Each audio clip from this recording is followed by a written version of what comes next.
महागठबंधन की अगर बात करें तो महागठबंधन अभी भी एक आरोप पर लगा हुआ है। उनका साफ तौर पर कहना है कि बिहार का जो चुनाव था वो निष्पक्ष नहीं था। हमारे साथ पूर्णिया के सांसद पप्पू यादव इस वक्त खुद मौजूद है। बहुत स्वागत है पप्पू जी आपका न्यूज इंडिया पर। जी नमस्कार। पप्पू जी, बिहार ने जो मैंडेट दिया है, प्रधानमंत्री ने कहा कि गर्दा उड़ा दिया है, आप क्या कहेंगे?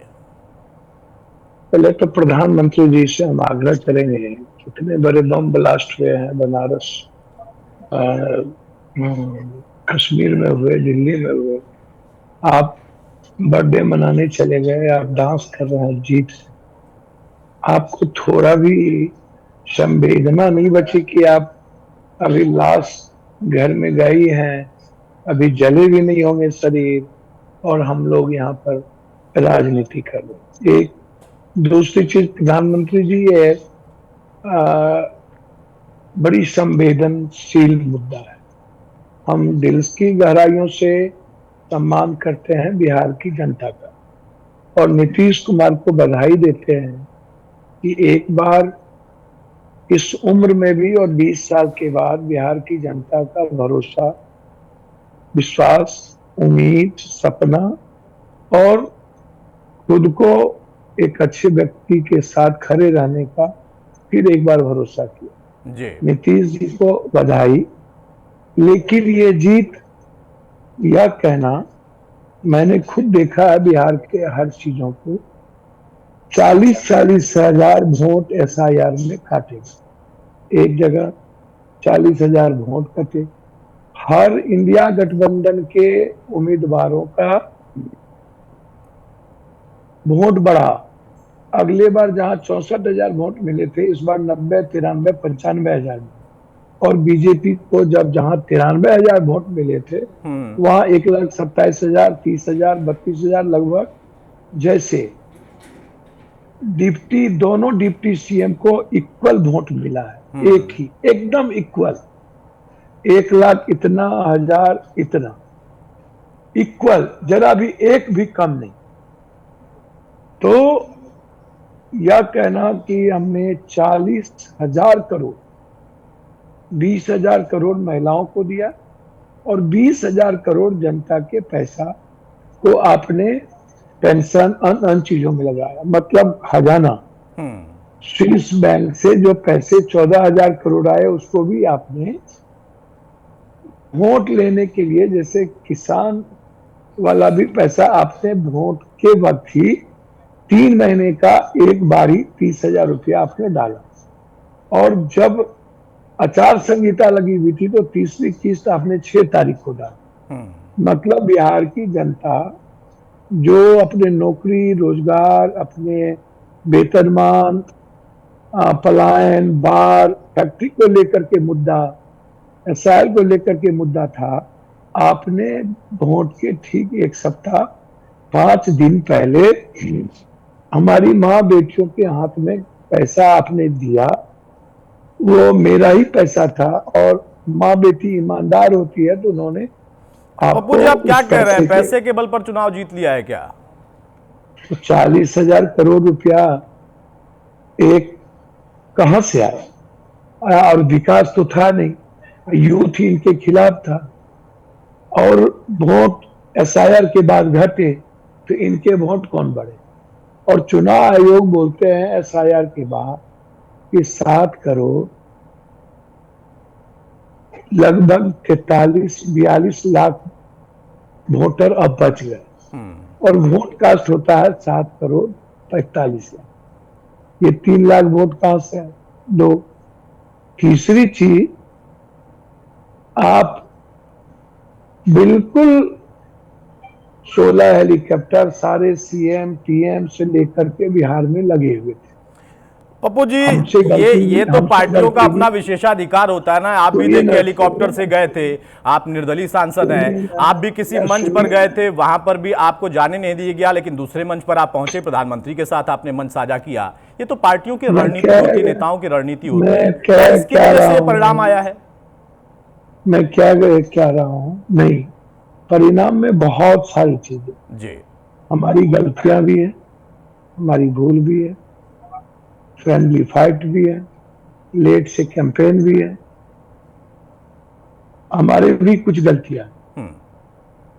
और वो हम अपनी गलतियां क्या क्या गलतियां है? कुछ हमारी अब मेरी अपनी गलतियां हैं, उसको मैं स्वीकार करता हूँ। अच्छी वो बात है। हम लोग वो हम महागठबंधन के जब बैठक होगी तो वहां इन चीजों को रखेंगे। और जनता, जैसे सीमांचल में लोगों ने जैसे हमने डिप्टी सीएम मुकेश सहनी को घोषित किया, पहले हमने तेजस्वी यादव जी को युवा नेतृत्व को घोषित किया। प्रोपगंडा उड़ाने में कुछ लोग रहे कि माइनॉरिटी 17%, 16%, उसको मुख्यमंत्री ने। तो पूरे बिहार में नहीं, सीमांचल में हमारे ऐसे 10-11 सीटें इस तरह की हमने चुनाव हारी जहां पर बांटने की राजनीति होती। चलिए, सीमांचल के कुछ जनताओं ने हम पर कम भरोसा किया, इसके लिए मैं क्षमा चाहता हूं। हम में कोई गलती रही होगी, भरोसा जिन पर नहीं किया पप्पू जी, हम अभी उनका। आपने कहा और बड़ी ईमानदार बात आपने कही कि कुछ गलतियां हुई और हमेशा आदमी को गलतियों से सीखना चाहिए, आपकी अच्छाई है। अच्छा, पहली गलती तो आपने गिनाई, दूसरी गलती क्या है महागठबंधन की? तेजस्वी को कई चला देर से गलतियां, घोषित किया गया। नहीं, कई गलतियां हैं, उस पर इंटरनल बैठेंगे, बातचीत होगी। राहुल गांधी जी का जो संघर्ष था, एसआईआर का मुद्दा था, उस 2 महीने में हम सब गैप रखे। हमें वो 2 महीना हमें काम करने की जरूरत थी, और 2 महीना पहले ही हम सीट को शेयरिंग करके कैंडिडेट को भेज दिए होते क्षेत्र, तो आज वो परिणाम अलग होता। कांग्रेस ने मैनेजमेंट करने का प्रयास किया, कांग्रेस 2-2 सीट अपना छोड़ के आईपी गुप्ता जी को और आरजेडी को भी दिया, और हमारे तरफ से कोई भी फ्रेंडली फाइट नहीं हुआ। तो कुछ बातें हैं, उस पर वो बातें चली गई। लेकिन अच्छा, महागठबंधन की बैठक में आप कह रहे हैं कि जाना है, आपको बुलाया गया है, जा रहे हैं आप? जब बैठक होगी तो जाएंगे। अच्छा, जब होगी, जब बुलाएंगे तो जाएंगे निश्चित रूप से। अभी यह कहना कि 65% महिलाओं को 65,000 मैंने ये दिया, ये किया, ये दिया, ये किया, नहीं, ऐसी कोई बात नहीं है। बिल्कुल मुसलमानों की महिला, अब ये कह दीजिए कि सीमांचल, तो सीमांचल छोड़ के और जगह कहां पर बचे? और जगह क्या हुआ? हमारे हो सकता है सीमांचल में हम अपनी बात मजबूती के साथ रखे, हम उसको समझा नहीं पाए, और ओबीसी साहब ने समझा दिया, और बहुत रणनीति के तहत चुनाव लड़े। तो अब बहुत अच्छी बात है, वो सीमांचल की सेवा करेंगे, मदद करेंगे, सीमांचल की आवाज उठाएंगे। और सीमांचल की जनता ने जितना भरोसा किया है, निश्चित रूप से हम तो बेटे हैं सीमांचल के, और एक सेवक है, और मेरा जो दायित्व है, सभी जाति धर्म के लिए हम काम करते रहे। अच्छा पप्पू, जब एक एक करके नेताओं पर और पार्टियों पर आते हैं, आपने कई बातों का जिक्र कर दिया। मुझे लगता है कि शुरुआत में यहां से करूं कि जितनी मेहनत पप्पू यादव महागठबंधन के लिए कर रहे थे, मुझे लगता है कि महागठबंधन के बड़े नेताओं ने उतनी मेहनत नहीं की। देखिए, अब ये तो छोड़िए, राहुल गांधी जी और प्रियंका गांधी जी और मेरे प्रभारी ने और मेरे अध्यक्ष ने, लोगों ने, राहुल जी ने जितनी मीटिंग की, कितने 17 दिन बिहार में रहे, और आपको तो साथ ले ही नहीं जा रहे थे, मंच पर चढ़ने भी तक नहीं दिया। ये सब मुद्दा आप लोग छोड़ दीजिए, और मैं 5 मिनट ही आपके साथ रह पाऊंगा। जी जी, बोले बोले। मैं आपको सिर्फ इतना कहना चाहूंगा कि मैं अपनी गलतियों को, महागठबंधन के बेहतर कलेक्टिव इलेक्शन कैंपेन में भी कुछ कमियां रही होगी, लेट भी हुई। हम दिल्ली पटना का गणेश परिक्रमा नहीं करना चाहिए, कई सारी परिस्थितियां उसमें आई पहले ही, लेकिन ग्राउंड पर कोई हवा नहीं थी, इतना मैसिव कोई बात। सभी लोग कहते थे, खुद अमित शाह कहते थे 140, 60, ये 200 की हवाएं। तो हमें थोड़ा समझने दीजिए बिहार को, बहुत जल्दीबाजी होगी पहले, अभी तो हम नीतीश जी को। पप्पू जी, आपने कहा है कि कम से कम कुछ समय तो आप हमारे साथ रहेंगे। मेरा सवाल यह है कि सबसे बड़ा मुद्दा क्या रहा? क्या जंगल राज और सुशासन, इन दोनों में से सुशासन एक बार फिर से जीता है क्या? लोगों का भरोसा सुशासन पर था? भैया, गुंडा राज और इंस्पेक्टर राज जितना बीजेपी ने पैदा किया, उतना दुनिया में कोई पैदा नहीं कर। इन सब हमको मत बताइए। 20 साल पहले के जंगल राज और 20 साल से डबल इंजन की सरकार थी, और उसमें ऐसी बातें करना, मुझे लगता है कि हाँ, प्रधानमंत्री जी न मुद्दों की बात करते थे, न पलायन की, न स्मार्ट सिटी की, न फैक्ट्री की किसी कट्टा की, बम का, बारूद का, जाति का, डांस का, गाना गाते थे प्रधानमंत्री, रील्स की बात करते थे, तो इसलिए कभी वो मुद्दों की बात नहीं की है। वो हमेशा दिग्भर में, प्रधानमंत्री के मुंह से ऐसी बातें शोभा बहुत नहीं देती। प्रधानमंत्री की मर्यादा बहुत हाई होती है। जी प्रधानमंत्री जी। जी जो एक चीनी मिल नहीं बचा सके, क्या कहते हैं, मोतिहारी के, 3 बार उन्होंने कहा अगले बार मैं इसी चीनी मिल के चीनी का चाय पीऊंगा, और गुंडों ने उसको जमीन सहित बेच दिया। तो जिनसे एक चीनी मिल ने बिके, एक प्रधानमंत्री आदर्श गांव न बना पाए, जो बाढ़ और पलायन को नहीं रोक पाए, जो मक्का और मखान या फूड प्रोसेसिंग पर काम नहीं कर पाया, जो वादा करके 20,000 अच्छा, प्रधानमंत्री जी से आप बड़े नाराज हैं, लेकिन विशेष जब वो पूर्णिया गए थे तो आपने जाकर उनसे साथ मंच भी साझा किया, कुछ कान में कहा भी था, आपने कुछ उनसे वो कहा मेरा था? वो मेरा घर है, मैं वहाँ का एमपी हूँ। तो क्या प्रधानमंत्री जी नहीं तो हमारे क्या यहाँ कहा था, आज कुछ, बताएंगे? मेरा कुछ मांगा सम्मान था है आपने उनका पूर्णिया और के मैं लिए, उनका बिहार के लिए? स्वागत करता हूँ। नहीं नहीं, बिहार के लिए मैंने, सीमांचल के लिए मैंने बहुत सारी चीजें, एम्स की बातचीत हुई, विशेष एक बड़े स्टेडियम की बातचीत है, अन्य कई सारी चीजें हैं, कनेक्टिविटी है, रेलवे कनेक्टिविटी है, आपको मक्का और मखान पर फैक्ट्री की बातें हैं, एजुकेशन और स्वास्थ्य पर चर्चा होती है। तो प्रधानमंत्री जी मेरे घर आएंगे, आप मिथिला मैथिली अंगिका में तो संस्कार है ना, अतिथि देवो भव का। सही हम बात है। वहाँ के सांसद हैं तो हम सम्मान करने जाएंगे, उस पर चर्चा आज करके क्या फायदा। हम इतना कहते हैं कि अभी हम स्वागत करें, सम्मान करें, और जो हमसे गलतियां हुई उसको हम नहीं, स्वीकार बड़ी करें। बात है ये, देखिए उस किसी पर भी नेता, किसी उस पार्टी पर के लिए ये पुनर् मानना, स्वीकार करना कि उसका हमारी कुछ गलतियां, अच्छी उसको बात है। उसको उसको उसको पुनर्विचार करें, बिल्कुल और बिल्कुल। कहाँ षड्यंत्र भी है उसको भी ढूंढे। एसआईआर के अच्छा, बाद इतने एसआईआर का आप जिक्र कर बड़े रहे हैं पप्पू जी, मैं दो सवाल आपसे लेना चाहूंगा। एक तरफ एसआईआर क्या अब भी बड़ा मुद्दा है आप लोगों के लिए, विपक्ष के लिए, और दूसरा बहुत कि बहुत राहुल गांधी बहुत जब वहां पर जाते हैं, देखिए वो बकायदा उन्होंने डुबकी तक लगाई, लेकिन उनकी पार्टी वहां डूब गई। कहा जा रहा था कि इतने लोगों को जोड़ा, सब देखिए, बाहर के लोग थे। क्या कहेंगे आप, क्या उनसे जुड़ नहीं पाया कोई? एक बात बोलूं, अपने प्रधानमंत्री जी नीतीश कुमार जी नहीं होते तो 20 सीट भी जीतेंगे। हम तो लड़े ही 32 सीटों पर, 61 में 11 फ्रेंडली फाइट हो गया, और 23 वो सीट हमको मिली जिस पर कभी आरजेडी चुनाव नहीं जीता। हम 32-33 पर लड़े ही, और 32-33 में हमने सीमांचल के कुछ जगहों पर हमारा बंटवारा हुआ, और जहां पर हमें क्लोज फाइट हुए और हम 6 सीट जीते। ऐसी परिस्थिति में 143 हमारे गठबंधन घटक 143 लड़े, माले लड़े, 2 सीट आई। तो इस तरीके से आप जो जिम्मेदारी प्रदेश की है, और आप वो बात ना करके जब मन होगा तब आप बीजेपी का एजेंडा चलाओगे, राहुल जी की बात करोगे, वो गलती मेरी और हमारे साथियों की हो सकती है, लीडर लेकिन की। लेकिन अगर महागठबंधन का नेता अगर पप्पू यादव को वहां पर बना दिया जाता तो क्या दिक्कत थी भाई? पप्पू यादव क्या कम मेहनत करते हमारे हैं? एक अकेले हमारे सांसद निर्दलीय, लेकिन वो इतनी मेहनत करते हैं, तमाम भैया पार्टियों को, नेताओं को साथ लाते हैं। क्यों नहीं उनको वहां पर बिहार में नेता बना दिया महागठबंधन ने? भैया मैं एक बात करूं, मैं इस तरह के गलत चीजों में मैं नहीं जाता अब हूं, ये गलत और कौन सी ना बात ही है? आपको मुझे अगर बहुत, नेता बनाते तो उसमें मेरी गलत क्या बात है? भैया जब कोई बनाएगा तो देखेंगे। अभी मैं तो बनना चाहेंगे ना खुश आप? हूँ, अभी मैं खुश हूँ, और यदि तेजस्वी जी बनते तो अच्छा लगता, और अब निशांत भी बनेंगे तो हमें अच्छा लगेगा कि अच्छा, निशांत भी युवा महागठबंधन की नेतृत्व है। इतनी बड़ी हार पे आप कह रहे हैं आप खुश हैं?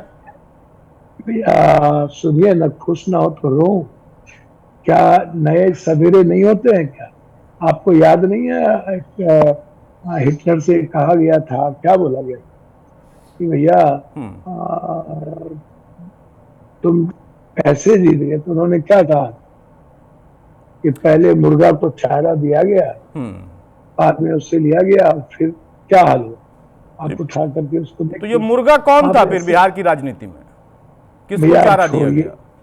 उनको, उन बातों को अभी छोड़िए। मेरा एक रिक्वेस्ट इतना ही है आपसे कि इस जीत में कोई एक चीज नहीं है, और मैं नीतीश जी के चेहरे पर लोगों ने विश्वास किया, मैं नीतीश जी को बधाई देता हूं, और नीतीश जी निश्चित रूप से आने वाले समय में मुख्यमंत्री बने, नीतीश जी ही इस प्रदेश को अच्छे से चला सकते तो हैं। आप ये मान रहे हैं ना कि अभी नीतीश जी ही मुख्यमंत्री रहेंगे, या कोई शंका है यहाँ पर, क्योंकि कई चर्चाएं चल रही हैं?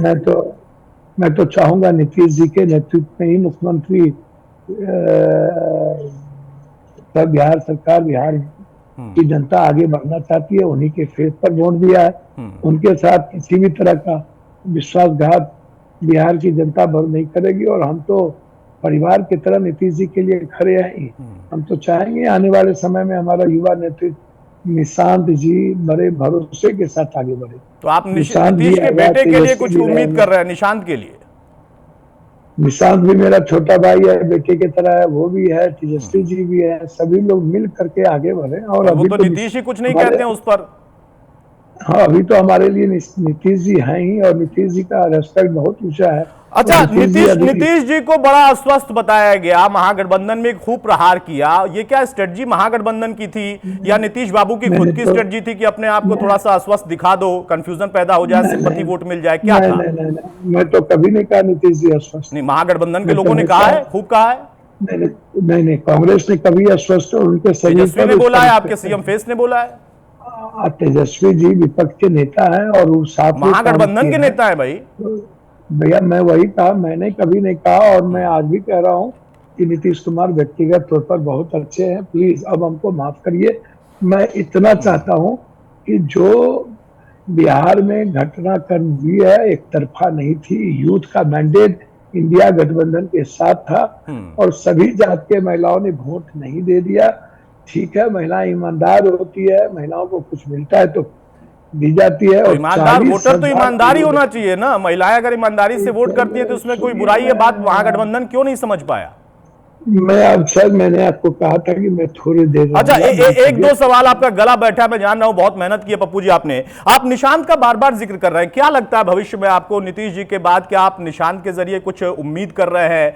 आगे का सिनेरियो क्या होगा? क्योंकि कहा जा रहा है कि बीजेपी शायद बदलाव भी कर सकती है, ऐसा होगा क्या? देखिए, मैं तो चाहूंगा जनता दल जिस तरीके से 85 सीट और नीतीश जी के बदौलत जिस तरीके से 89 सीट बीजेपी जीती है, बीजेपी की अपनी कोई अहमियत नहीं है, इसको आप जान लीजिए बिहार की जनता ने, और आप सीट भी देख लीजिए। और ये जो फेस पर मिला है वोट, ये नीतीश जी के फेस पर मिला है। तो इसीलिए हम तो चाहेंगे कि जनता दल बिहार में एक मजबूत कड़ी के रूप में आगे बढ़े, और अब आने वाले समय में। लेकिन पार्टी तो बीजेपी बड़ी हो गई ना, उनकी हैसियत तो फिर ज्यादा है आंकड़ों के हिसाब से। चलिए, आपके लिए होगा, बिहार की जनता के नहीं, आपसे मैं पूछ रहा हूँ पप्पू जी। बिहार की जनता की नजरों में नीतीश से ऊपर कोई नहीं है, मैं इतना जानता हूँ। और नीतीश की घर वापसी का हम स्वागत करेंगे, और नीतीश के लिए हमेशा यह मिलने जा रहे हैं नीतीश जी से आप? भैया जब समय आएगा तो देखेंगे। अभी नहीं, मतलब चिराग गए देखिए मिलने के लिए, अब मुझे लगा शायद आप भी जाएंगे। प्लीज सम्मान के साथ, बिहार की जनता का सम्मान बहुत। अच्छा, अपने मित्र प्रशांत किशोर के लिए कुछ कहेंगे आप? वो बिहार बदलने आए कुछ थे, नहीं, खाता नहीं खुला। भैया कुछ नहीं कहेंगे। इतना वोट तो पप्पू यादव को भी, जब हम जन अधिकार पार्टी से लड़े थे, मेरे पास पैसे नहीं थे, जनता ने संघर्ष करने के लिए उनको एक मौका दिया, और आगे भी संघर्ष करें, बड़ा सपना देखते। तो वो भी तो कहते हैं करोड़ों अपने खाते से मैंने पार्टी के लिए लगा दिए हैं। पप्पू यादव भी अपने खाते से तमाम पैसा बांटते हैं। नहीं, मैं बांटता हूँ। वो आए, वो किसी व्यक्ति को नहीं दिए, उस पर छोड़ दीजिए। अभी ये राजनीति नहीं है, प्लीज। अभी मैं सम्मान करता हूँ। अच्छा, उनकी पार्टी के लिए, उनकी मेहनत के लिए तो कुछ कहेंगे ना? उन्होंने मेहनत बहुत की थी पप्पू जी, प्रशांत किशोर ने। नहीं, मैं धन्यवाद, कोई मेहनत नहीं थी। बिहार ऐसा मेहनत नहीं चाहता है कि 60 लाख का बड़ा बड़ा ये और ये चीजें, और गाली गलौज करते रहना दूसरे नेता को, बैकवर्ड को, इसको, और फालतू के गैमलर बनना, पैसे बार्गेनिंग करना, कैंडिडेट से पैसा लेना टिकट देने के लिए, ये सब चीज छोड़ दीजिए। क्षमा चाहता हूँ। अच्छा, एक आखिरी सवाल। प्रधानमंत्री ने कहा है कि बिहार से ही बंगाल के लिए गंगा जी जाती हैं, उस पर आप क्या कहेंगे? क्योंकि अब बंगाल में भी चुनाव है। ये प्रधान लोभी लालची ठग का क्या हाल होता है देश में, हम जानते हैं। ये नीतीश कुमार जी और एक बिहार की जनता कई सारी पर्सपेक्ट को देखते हुए इतना बड़ा मैंडेट मिला है। अब मैं उस मैंडेट को अभी कुछ नहीं कहूंगा, हमको मूल्यांकन करने दीजिए। वो बंगाल है और आसाम है। मुझे लगता है कि विपक्ष को भी एक बड़ी स्ट्रेटेजी लेनी चाहिए, क्योंकि इनकी मुझे तो सर लगता है कि बिहार महागठबंधन को तुरंत बैठक बुलानी चाहिए और आपको भेजना चाहिए, वहां पर जाना चाहिए आपको। तो पप्पू यादव को आप सुन रहे थे, बहुत कुछ कह गए, लेकिन फिर भी कह रहे हैं मैं कुछ कहूंगा नहीं। हालांकि उन्होंने साफ तौर पर बिहार की राजनीति के लिए एक बार फिर से कहा है कि सबसे मुफीद कोई चेहरा है तो एनडीए में नीतीश ही है, और सिर्फ नीतीश नहीं बल्कि वो निशांत की बात भी कर रहे थे।